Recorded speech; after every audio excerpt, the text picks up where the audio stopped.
Si Mrs. po, may picture na may kasama po siyang guy sa Sogo. Inamin naman niya na talagang sa Sogo yun at sa loob ng kwarto. At sabi ni ma'am, sila daw ay kumain at pagkatapos kumain ng guy, nag-usap lang and then umuwi na. Hindi ko maniwala nun, sir. Daming kainan sa Sogo pa, sir. Ba't restaurant ba yung Sogo na yan, sir? Di naman restaurant yan eh.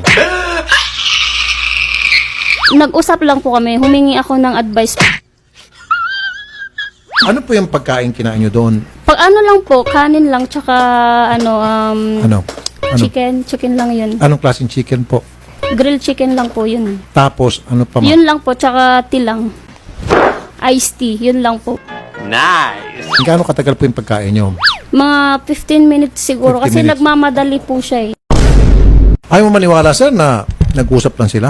Ba't ayaw mo Di po, maniwala, sir, sir? Eh, hotel yun, sir. Posible, sir, na dalawa sila doon. Oh. Anong gagawin nila pag doon sa Sogo?